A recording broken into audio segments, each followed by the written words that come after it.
नमस्ते बच्चों, स्वागत है आपका सरदार वल्लभ भाई पटेल इंग्लिश मीडियम स्कूल की ऑनलाइन क्लासेस में। मैं हूँ आपकी हिंदी टीचर तृप्ति पंकज पवार और आज हम पढ़ेंगे कक्षा 8 की हिंदी सुलभ भारती की पहली इकाई की कविता है मातृभूमि, जिसके कवि है राम प्रसाद बिस्मिल। तो कविता को पढ़ने से पहले हम उनके कवि राम प्रसाद बिस्मिल जी के बारे में जान लेते हैं। राम प्रसाद बिस्मिल जी का जन्म उत्तर प्रदेश के शाहजहांपुर में 1897 में हुआ। इनकी मृत्यु उत्तर प्रदेश के गोरखपुर में 1927 में हुई। परिचय में है, राम प्रसाद बिस्मिल भारत के महान स्वतंत्रता सेनानी ही नहीं बल्कि उच्च कोटि के कवि, अनुवादक, बहुभाषाविद व साहित्यकार भी थे। राम प्रसाद बिस्मिल स्वतंत्रता सेनानी का अर्थ होता है कि अपने देश के प्रति कार्य करना या स्वतंत्रता के लिए योगदान देना। उन्होंने हमारे देश की स्वतंत्रता के लिए अपना बहुत बड़ा योगदान दिया है। उसके बाद है, वह उच्च कोटि के कवि थे। उसी के बाद में वो अनुवादक का अर्थ होता है कि भाषा का, किसी भी भाषा का अनुवाद अपनी भाषा में करना। अनुवादक। बहुभाषाविद का अर्थ होता है एक से ज़्यादा भाषाओं को जानना, एक या एक से ज़्यादा भाषाओं को जानना, समझना और उसे बोलना। उसी प्रकार वह साहित्यकार भी थे। साहित्यकार, उन्होंने अपने अलग अलग कविता का लेखन किया, अलग अलग साहित्य लिखे, इसीलिए वे एक महान साहित्यकार भी थे। अपने देश की आज़ादी के लिए अपने प्राणों की आहुति दे दी। उन्होंने देश के लिए अपने प्राणों की आहुति दी। सरफरोशी की तमन्ना यह इनकी प्रसिद्ध रचना है। बिस्मिल उपनाम के अतिरिक्त आप राम और अज्ञात के नाम से भी लेख व कविताएं लिखते थे। बिस्मिल जी जब अपनी कविताओं का लेखन करते थे तो वो अपने उपनाम बिस्मिल को भी उपयोग में लाते थे।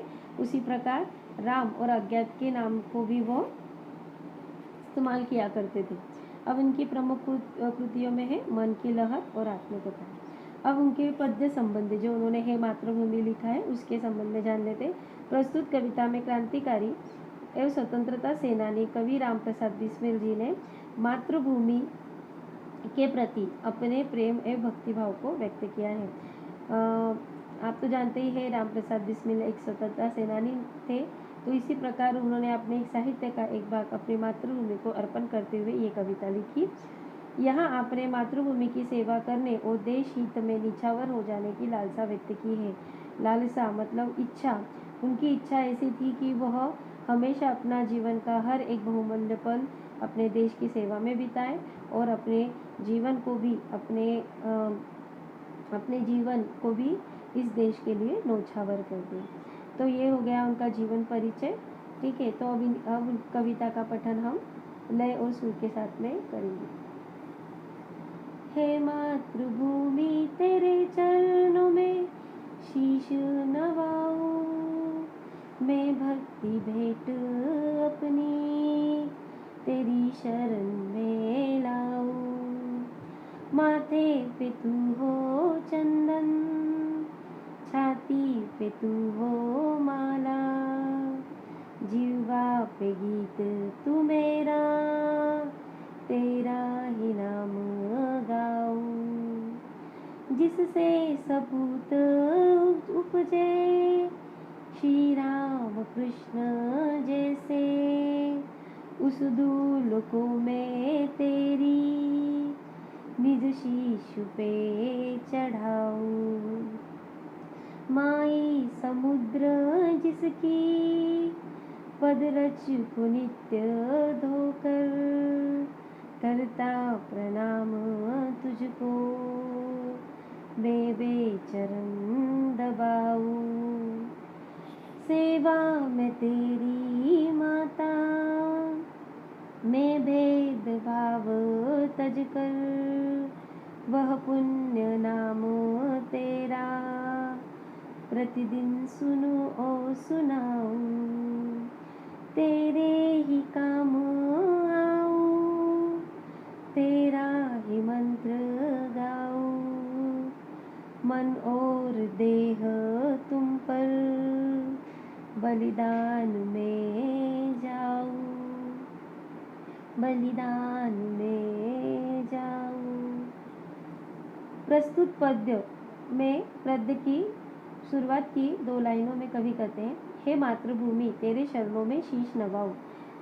तो यहाँ पर शीश का अर्थ होता है सिर, नवाऊ का अर्थ होता है झुकाना। तो कवि कहते हैं कि मातृभूमि तेरे चरणों में मैं हमेशा ही अपने शीश को झुकाता हूँ। मैं भक्ति भेंट अपनी तेरी शरण में लाऊं। मैं भेंट के रूप में, भेंट अर्थात उपहार के रूप में अपनी भक्ति को तेरे शरण में अर्पण करना चाहता हूँ। माथे पे तू हो चंदन, चंदन अर्थात एक प्रकार की लकड़ी का लेप होता है जिसे माथे पर लगाया जाता है। तो कवि माथे पर हमेशा अपनी मातृभूमि को रखना चाहता है और छाती पर उसकी माला बनाकर रखना चाहता है। हृदय में स्थान देना चाहता है देश को। जीवा पे गीत तू हो मेरा। कवि कहता है कि मैं जब भी गीत गाऊं तो जीवा पर देश प्रेम के ही गीत गाऊं और हमेशा तेरा नाम लेकर गाऊं। अगले पद में है, जिससे सपूत उपजे, सपूत अर्थात पुत्र, उपजे अर्थात होता है जन्म लेना। तो कवि कहते हैं कि जहाँ पर श्री राम और कृष्ण जैसे सपूत का जन्म हुआ है, उस दूल को मैं तेरी निज शीश पे चढ़ाऊं। उस दूल को अर्थात उस मातृभूमि की जो दूल है उसे वह शीश अर्थात सिर पर चढ़ाना चाहता है। माई अगले पद में है, माई समुद्र जिसकी पदरज को नित्य धोकर करता प्रणाम तुझको मैं वे चरण दबाऊं।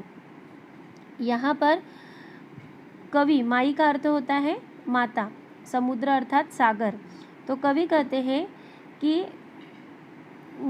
ऐसी माता जिसके पैरों की धूल, रज अर्थात धूल, जिसके पैरों की धूल को हमेशा ही सागर अपने पानी से धोता है, मैं उसे सदा प्रणाम करना चाहता हूँ, उसके चरण दबाना चाहता हूँ। अगले पद में है, सेवा में तेरी माता मैं भेदभाव तजकर, तजकर मतलब छोड़कर या भूलकर। तो कवि कहते हैं कि जब मैं तुम्हारी सेवा करूं तो मैं हर प्रकार के भेदभाव को भूल जाऊं। वह पुण्य नाम तेरा प्रतिदिन सुनूं और सुनाऊं। हे मातृभूमि तेरा जो नाम है वह मेरे लिए एक पुण्य के समान है, तो मैं उस नाम को हमेशा सुनना चाहता हूँ और मातृभूमि के गुणगान को सुनाना भी चाहता हूँ। तेरी ही काम आऊँ, तेरा ही मंत्र गाऊँ। कवि कहते हैं कि मैं अपने जीवन में हमेशा ही तेरे कार्य करने चाहता हूँ, काम करना चाहता हूँ और तेरे मंत्र को या तेरे नाम को हमेशा गुनगुनाना चाहता हूँ।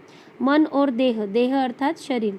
तो कवि कहते हैं मन और देह तुम पर बलिदान में जाओ, अर्थात कवि कहते हैं कि मैं मन और देह दोनों को तुम पर बलिदान कर देना चाहता हूँ। इसी कविता के द्वारा कवि ने अपने मातृभूमि प्रेम को दर्शाया है। तो इस कविता को आपको लय और सुर में पढ़कर याद करना है और उसका लेखन भी अपने नोटबुक में करना है। उसी के प्रकार शब्दार्थों का लेखन भी आपको करना है। ठीक है, धन्यवाद।